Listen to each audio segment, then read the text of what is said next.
Deuxième match consécutif pour le SAS Football à domicile. Cette fois, c'est le leader Bobigny qui va se présenter à l'occasion de ce championnat de National 2. On va aller prendre des nouvelles du côté du gardien Ben Bouana. Bonjour Ben. Bonjour. Alors vous avez vu colère après votre défense vendredi dernier parce que il y avait un petit peu de laisser-aller. Comment ça s'est passé cette semaine? Très très bien. On a bossé sur l'aspect défensif, où je pense que c'était un point à améliorer. Et surtout ce premier but, on vous a vu vraiment colère. Ouais, parce que c'est dommage, parce que je pense que ce match-là, on aurait pu mieux faire.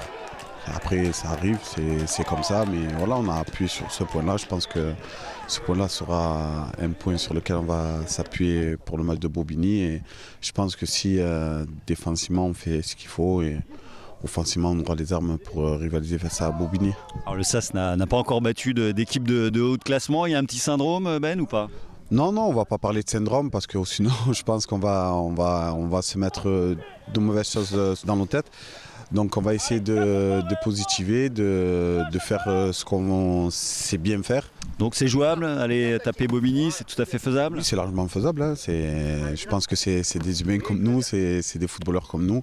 Il suffit de mettre les ingrédients. Et le problème, c'est qu'on a bien souvent des regrets, parce que c'est des choses que sur des matchs ou des défaites qu'on a pu avoir, des choses qu'on aurait pu mieux faire.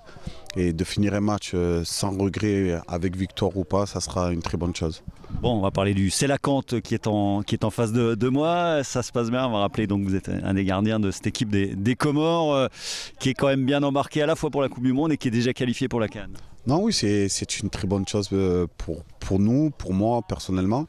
Déjà de faire une deuxième participation à la CAN et d'avoir la chance de pouvoir faire ce match d'ouverture au Maroc. Vous l'avez déjà en tête? Ouais, c'est le 21 décembre à Rabat, exactement.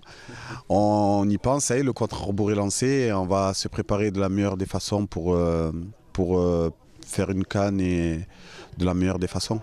Et il y a les éliminatoires, il y a également un beau coup à jouer. Ouais, c'est sûr, on est premier, ça reste un rêve. Ça reste un rêve dans nos têtes. Maintenant, on va continuer à faire ce qu'on sait très bien faire, prendre match après match, ne pas se mettre la pression. Et on essaiera de faire les comptes à la fin, ou quand ça commencera à être crucial de parler de qualif. Et ça va faire une très belle année 2025 parce que vous allez être papa dans quelques jours, Ben. C'est ça. Écoute. Un petit Spinalien ou un petit Marseillais? Ça sera une Spinalienne, une Marseillaise, pardon. Ah. Mais née à Épinal, mais ça sera une Marseillaise quand même. Bon, allez, on vous souhaite un bon entraînement, bon match. Merci à vous, Ben. Merci. On va aller vers le coach là-bas qui est juste là. Allez, Lolo, c'est parti. Allez, les mecs. Nicolas Rabuel qui prépare donc ce match contre le leader. Bonjour Nicolas. Bonjour. Alors vous a quitté colère, faut être clair, vendredi dernier. Comment, à froid maintenant, vous analysez un petit peu ce qui s'est passé? Il y a eu quelques jours pour digérer, mais ça a malgré tout du mal à passer, parce que quand je revois les images et quand je vois le peu de centimètres qu'on concède et le résultat qu'on obtient, ça veut dire que des centimètres, il faut passer au millimètre. Voilà, il faut qu'on laisse que quelques millimètres. Sur l'analyse qu'on fait depuis le début de saison, c'est qu'on a une palette offensive assez large. On est capable de marquer en attaque placée, en contre-attaque, maintenant sur les coups de pied arrêtés. Mais c'est surtout l'aspect défensif qui fait qu'aujourd'hui, on n'a pas les points qu'on devrait avoir. Et demain, c'est le leader, donc la marge de manœuvre est encore plus étroite. Oui, c'est le leader, c'est une grosse équipe qui justement, elle également a une large palette offensive dans leur animation, mais qui est, à la différence de nous, un bloc défensif beaucoup plus compact, beaucoup plus intense. Donc c'est un nouveau gros challenge. Les équipes qui sont mieux classées que nous, on n'a pas encore réussi à en battre une seule. Donc les objectifs sont multiples. C'est la raison pour laquelle cette semaine on a apporté, on est revenu sur quelques points essentiels du projet de jeu, modifié aussi quelques points du projet de vie pour bousculer un petit peu le groupe et puis aller chercher ce qui nous manque. Groupe mobilisé, vous l'avez senti comme ça cette semaine? Oui, mais après dans l'ensemble, je suis satisfait de la mobilisation du groupe, de l'engagement, de l'investissement. C'est juste qu'il faut prendre conscience que dès qu'on fait les choses ensemble, ça se passe bien. Voilà. Et aujourd'hui, même si encore une fois, j'insiste, alors je ne l'ai pas trop dit aux joueurs cette semaine, mais sur les 4 derniers matchs, par rapport à nos contenus, on est quand même durement punis et assez peu récompensés. Mais voilà, faut insister, il faut en faire encore un petit peu plus individuellement pour que le collectif soit récompensé. Une mise au point qu'il faut désormais rendre tangible sur le pré à l'occasion donc de la venue du leader Bobigny. Coup d'envoi ce samedi à 16h à la Colombière. À l'étage d'en dessous, cap sur la Franche-Comté pour les deux clubs vosgiens Thaon et Raon-l'Étape en quête de points en vue du maintien sur les terres de Besançon et de Jura-Dolois.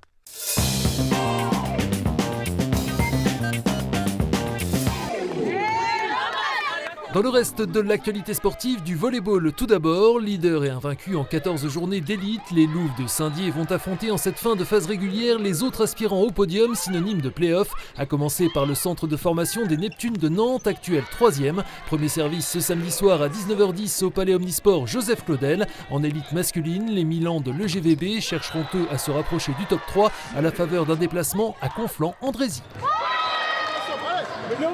En basket, 3e match consécutif à domicile pour le BCGE et un objectif inchangé. Une première victoire cette saison en National 3 pour entretenir un petit espoir de maintien.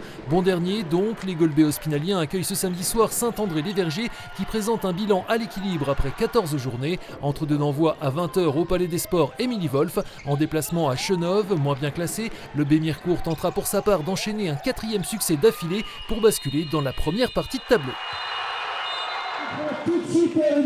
Enfin, 4e et avant-dernier rendez-vous du challenge départemental de Bike and Run ce dimanche avec l'épreuve de Thaon-les-Vosges sur le site du parcours de santé. 4 courses au programme à parcourir en duo avec un seul vélo. Dans l'ordre, un format XS de 8 km à 9h, suivi de la course pour les 10-13 ans à 10h10, celle pour les 6-9 ans à 11h et enfin le format S long de 13 km, accessible dès 15 ans, dont le départ sera donné à 11h30.